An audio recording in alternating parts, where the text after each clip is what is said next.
अस्सलाम वालेकुम रहमतुल्लाहि व बरकातुहू। जो हमारा इस वक्त का टॉपिक है वो है 14.6.2। Describe that energy is dissipated in a resistor and explain जोज़ लॉ। ये अंडरस्टैंडिंग में आता है, यानी कि इसके बारे में अच्छी नो हो आपको होनी चाहिए। तो डिसिपेटेड का मतलब होता है कि आप लॉस करते हैं, यानी आपको जिस चीज़ की ज़रूरत नहीं होती। तो एनर्जी जो सी डिसिपेटेड होती है किसी भी रजिस्टर में, यानी कि कोई रजिस्टर होगा उसके अंदर से एनर्जी जब पास आउट होगी तो वो डिसिपेट होगी और उसको हम जोज़ लॉ की शक्ल में बताएंगे। When current flow in a register, जब भी करंट जो सा है किसी भी रजिस्टर के अंदर से फ्लो करता है, then energy is dissipated in a resistor. तो जो एनर्जी है वो डिसिपेट होती है रजिस्टर में as a charge Q moves through a resistor. जब एक चार्ज क्यू रजिस्टर से मूव करता है, it loses a potential energy Q we.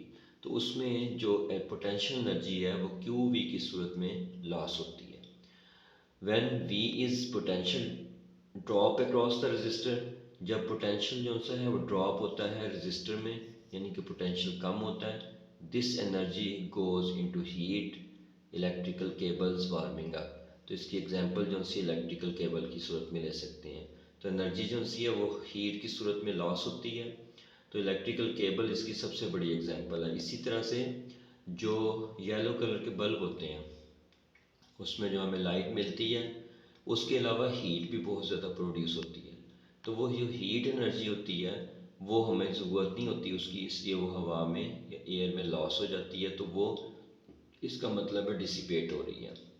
अब कहता है जी consider two points with a potential difference of V volt. हमारे पास एक पॉइंट ए है और एक पॉइंट बी है, यानी पॉजिटिव नेगेटिव ले लें जिस तरह से। उसके अंदर पोटेंशियल डिफरेंस जो है वो वी वोल्ट है। If one coulomb of charge passes between these points, the amount of energy by the change by the charge would be v joule। तो कहता है कि अगर एक कूलम का चार्ज है वो पास आउट हो रहा है पॉइंट्स के अंदर से एनर्जी की सूरत में बाय द चार्ज की मदद से, वुड बी वी जोल। अगर वो वी जोल है तो electrical energy supplied by charge Q, जो क्यू चार्ज होगा उसमें एनर्जी जो चीज़ हमें हासिल होगी वो होगी W is equal to Q V joule. तो ये डब्ल्यू जो सा है ये एनर्जी है, यानी वर्क डन जो सा है। तो क्यू जो सा है वो चार्ज मूव करता है पोटेंशियल डिफरेंस की वजह से हायर टू लोअर जो पोटेंशियल है उसमें। तो ये हमारे पास इक्वेशन बन जाएगी। अब अगर हम W is equal to Q V को इक्वेशन को अपने जहन में रखें तो हमें पता है कि जो I है यानी करंट जो आपको पढ़ाया था वो होता है Q ओवर टी, यानी कि 4 डिवाइड बाई टी। और अगर इसको हम लिखना चाहें तो Q हमारे पास यहाँ से आ जाएगा I मल्टीप्लाई बाई टी। और यही यही इक्वेशन जो सी इसमें Q की जगह पे अगर हम आई टी रख दें तो ये बन जाएगा I T multiply by V. तो इसका मतलब है कि W is equal to V I T, एक इक्वेशन बन जाएगी। एक इक्वेशन बन गई W is equal to Q V और एक इक्वेशन बन गई W is equal to I V I T. तो दो इक्वेशन जो सी इससे बन जाती हैं, एक W is equal to V I T और एक W is equal to Q V. उसके बाद है जी this electrical energy can be converted into heat and other forms in this circuit. तो जो ये इलेक्ट्रिकल एनर्जी हमने निकाली है वी आई टी, ये कन्वर्ट होती है हीट की फॉर्म में और दूसरी फॉर्म में जो कि सर्किट में मूव कर रहे होते हैं। तो हीट के अलावा लाइट भी बनती है इसमें, ठीक है। तो मैकेनिकल फॉर्म में भी आ जाती है ये। फ्रॉम ओहम्स लॉ, ये हमें पता है ओहम्स लॉ में वही है V is equal to I R. V is equal to I R हमने पढ़ा था। तो अब हम जो सा W is equal to Q V रखा था उसमें क्यू की जगह पे आई टी पुट कर दिया और वी की जगह पे आई आर पुट कर दिया, तो ये बन जाएगा आई स्केयर आर टी। तो इस तरीके से एक इक्वेशन बन जाएगी हमारे पास W is equal to I square R T. अब जो सी अगली इक्वेशन समझा रहा हूँ ये बड़ी गौर से समझने वाली है। आपने क्या करना है, W is equal to I square R T के साथ रेजिस्टेंस को मल्टीप्लाई भी कर देना और डिवाइड भी कर देना। ये जो मल्टीप्लाई कर रहे हैं ना, ये आर के साथ मिलके आर स्केयर हो जाएगा और नीचे वाला आर वैसे ही आ जाएगा, यानी कि हो जाएगा I square T over R. अब आई स्केयर आर स्केयर को हम आई आर होल का स्केयर लिख सकते हैं। Divide multiply by T over R. तो v is equal to I R हमने पढ़ा है अभी ये ऊपर, तो ये आई स्केयर आर स्केयर को आई आर होल का स्केयर तो v का स्केयर हो जाएगा इसकी जगह पे टी ओवर आर। तो ये एक इक्वेशन और बन गई हमारे पास कि w इज इक्वल टू एक होता है वी आई टी, एक होता है आई स्केयर आर टी और एक होता है V square T over R. तो ये तीन इक्वेशन जो सी हैं वो मैंने आपको बताई हैं इसमें जो जोज लॉ में है।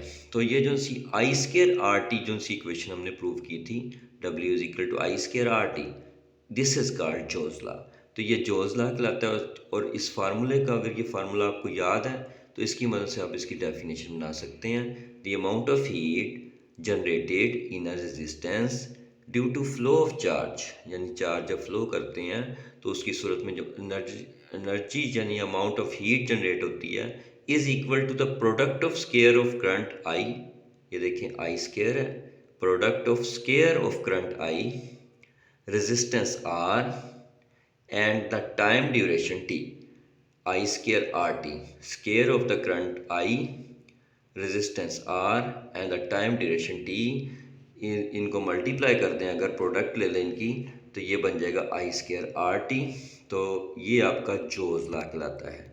This energy is utilised for different useful purposes. जो ये एनर्जी जो सी है ये मुख्तलिफ डिफरेंट पर्पसेस में यूटिलाइज होती है। For example bulb converts this energy into light and heat. तो जब बल्ब है वो लाइट और हीट की सूरत में एनर्जी को कन्वर्ट करता है। हीटर एंड आयरन, जो हीटर होता है और जो इस्त्री होती है आयरन होती है, इनटू हीट, वो हीट की सूरत में इसको कन्वर्ट करती हैं। एंड फॉर्म टू और and fans into mechanical energy, और जब पंखा चलाते हैं आप तो इलेक्ट्रिकल एनर्जी को मैकेनिकल एनर्जी में चेंज करता है।